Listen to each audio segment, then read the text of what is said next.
복잡한 도시 문제 해결을 위해서 서울시는 세계에서 사물 인터넷을 가장 잘 활용하는 도시 서울, 이걸 비전으로 2015년에 북촌의 IoT 사업을 시작했습니다. 북촌은 요 바로 가까이입니다. 삼성동에 있는 그쪽 북촌 IoT 사업을 시작으로 해서 2020년까지 서울 전역을 사물 인터넷 도시화하는 사업을 추진하고 있습니다. 이상학 팀장님께서 발표를 해주시겠습니다. 큰 박수로 맞아주십시오.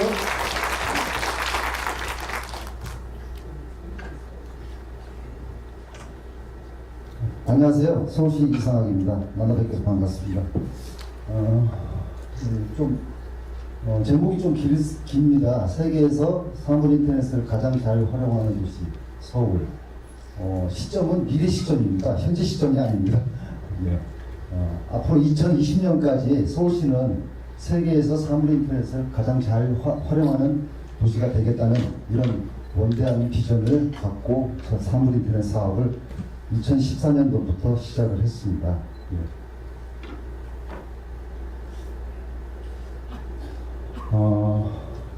먼저 설명하기 앞서 설명 순서는 저희는 사물 인터넷이 이제 어느 정도 보편화되어 있기 때문에 기술적인 측면들은 여기 참석하시는 분들이 다 아시리라 믿고요.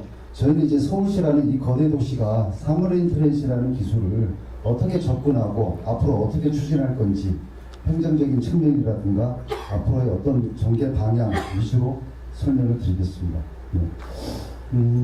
지금 다른 시도에서도 오셨지만은 저희 서울시를 포함해서 대한민국 전체가 갈수록 민주화되고 시민의식은 앞서 나가고 또 그러다 보니까 각종 교통 관광 포함해서 각종 문제가 복잡 다양하게 전개되고 있습니다. 그래서 이제 과거의 사고방식으로는 이런 복잡 다양한 도시 문제를 해결할 수 없지 않느냐, 또 해결할 수 없다는 그런 관점에서 먼저 출발을 했습니다. 기존의 이제 도시 문제는 이제 복잡 다단하기 때문에 공무원들은 물론이고 시민들한테 스트레스를 계속 가중시키는 그런 현상이 계속 발생하고 있죠. 예. 복지만 해도 그렇고 교통도 그렇고 비용과 시간 또 각 이해관계자들의 대립이 아주 심각하죠. 예, 그러다 보니까 비용은 계속 줄이고 인력은 계속 줄이고 그러다 보면은 잘 아시다시피 안전을 소홀히 하게 되고 최근에 구리역 사고 같이 그런 문제가 발생하고 있습니다.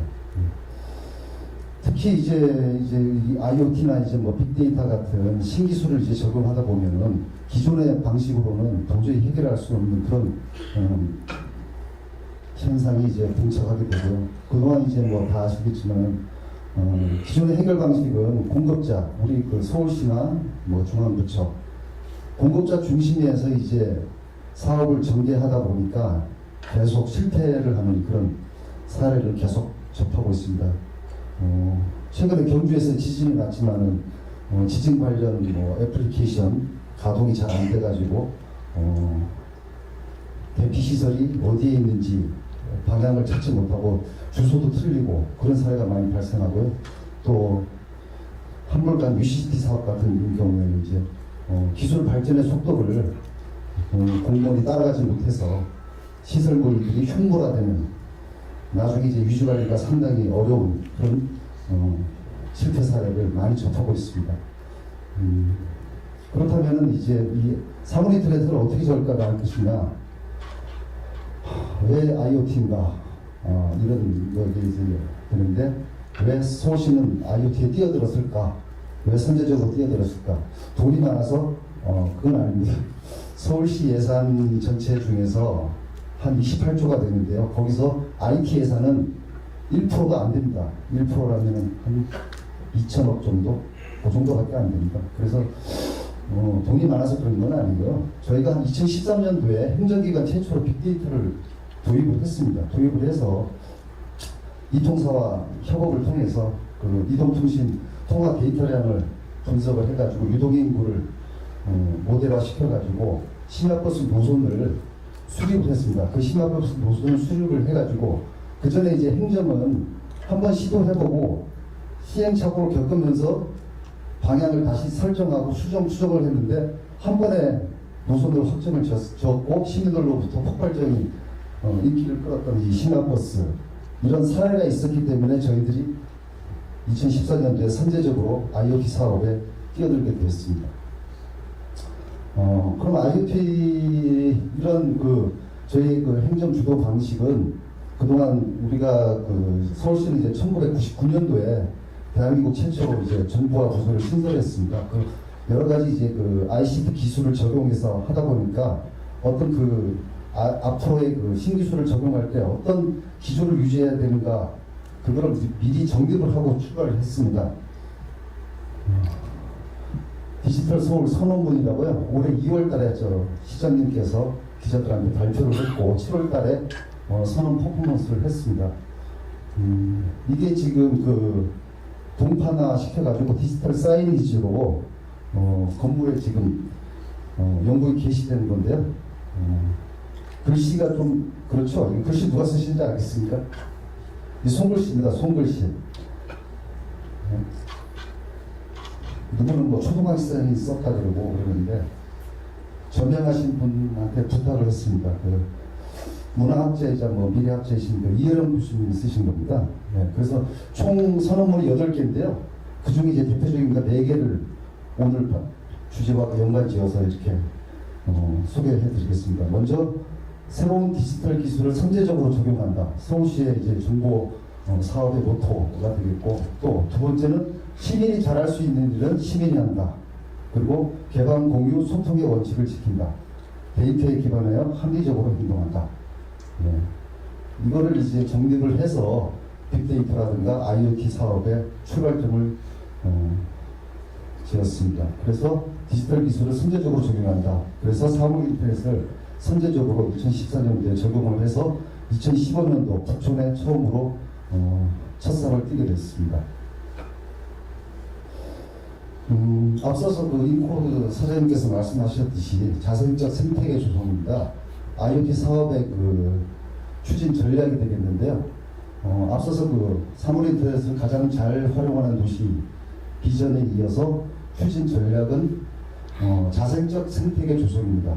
그동안 서울시가 주도해서 IoT라든가 빅데이터 사업을 주도하지 않고 서울시는 공공 와이파이라든가 이런 거를 인프라 시설을 구축을 해서 전면 개방하면 기업들은 그 인프라를 기반으로 해서 서비스를 개발해서 제공을 하고 또 시민들은 그 서비스를 제공받아서 이용을 하고 거기에 대한 만족도라든가 불만사항을 제공을 해서 서로 피드백을 통해서 보다 나은 서비스 또 다시 더 좋은 서비스가 제공되도록 그렇게 개방과 공유, 소통, 협력 전부 3.0의 어떤 기치와 상통하는 그런 이 생태계를 조성하기 위해서 2015년도에 처음 시작을 했습니다.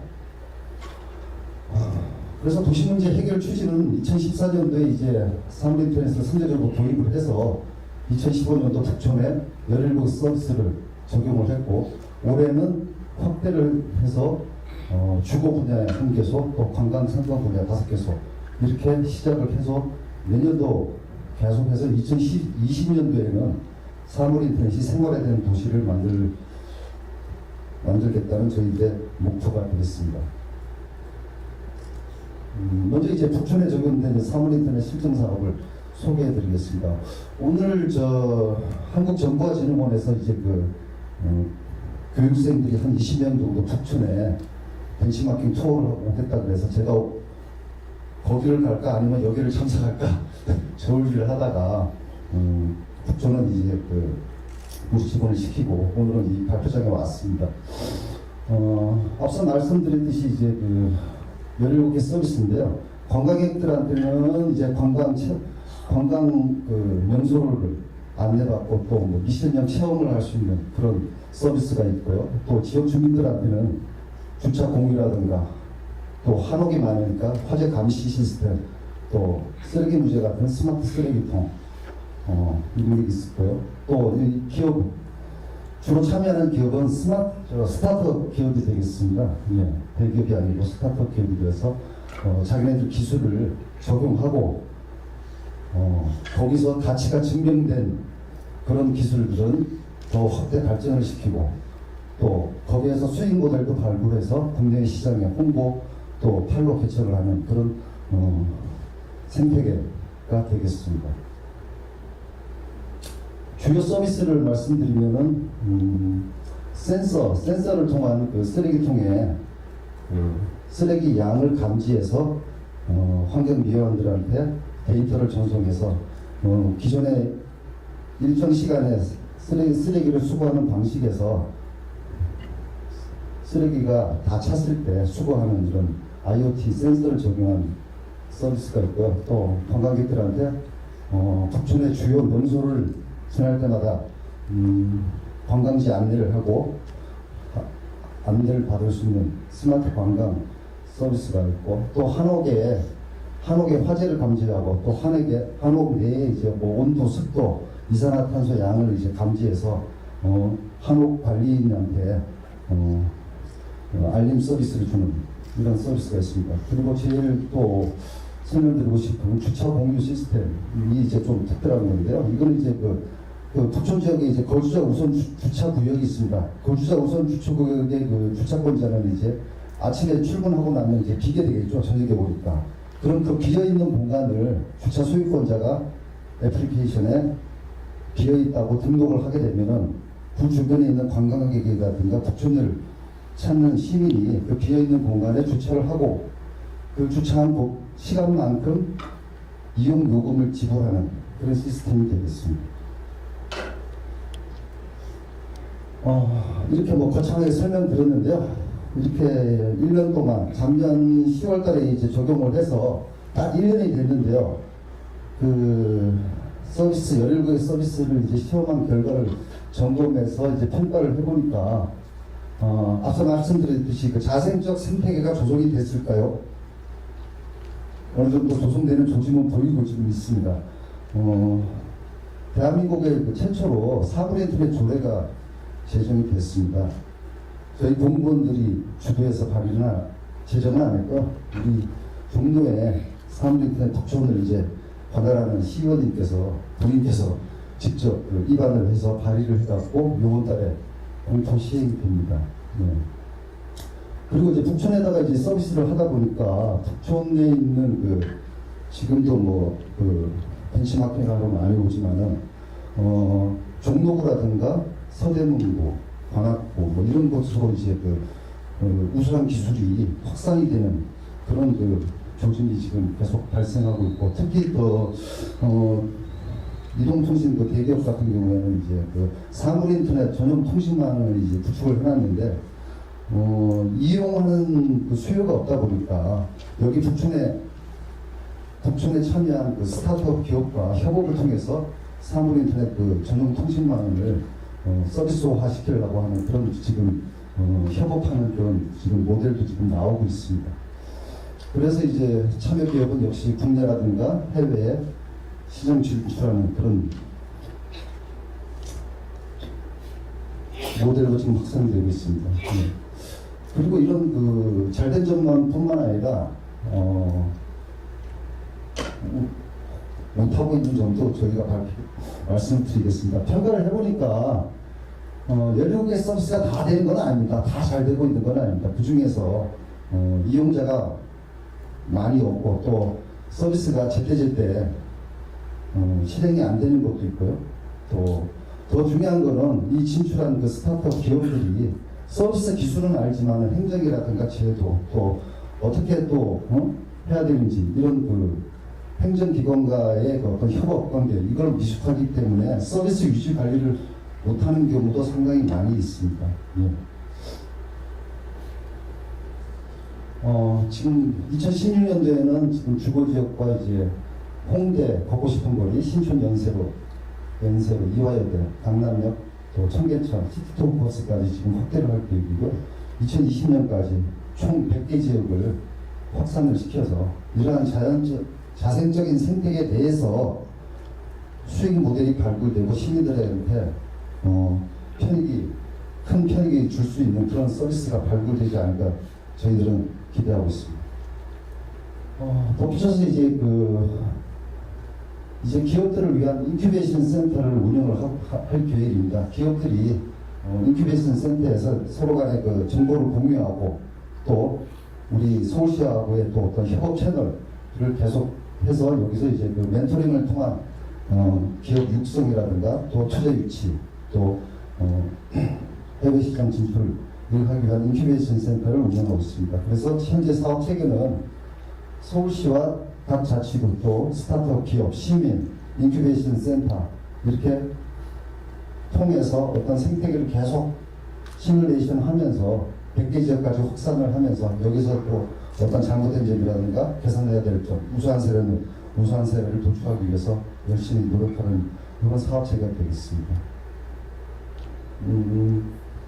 그래서 이제 시민 참여형의 민간 주도의 협력 개발 체계를 계속하고 있고요. 디지털의 접목과 선택과 집중을 통해서 데이터 기반한 도시 문제 해결책을 마련할 계획입니다. 마지막입니다. 지금 현재 사물 인터넷에 대한 그 제도라든가 기술 표준 이런 게 전혀 없는 상태에서 저희가 최초로 이제 사물 인터넷 사업을 전개를 하고 있는데요. 여러 가지 시행착오를 겪어야 됩니다. 겪어야 되고 또 그런 시행착오를 비판해 주시고 많이 해야 되는데 아직까지 이 부분에 대해서 많은 의견이라든가 기업들을 통해서 많은 의견을 듣고 있고요. 이런 시행착오를 통해서 앞으로 혁신 모델이 도출을 시켜서 서울시 전역에 보급 확산시킴으로 해서 서울이 사물인터넷을 가장 잘 활용하는 도시가 되게끔 열심히 뛰겠습니다. 경청해 주셔서 감사합니다.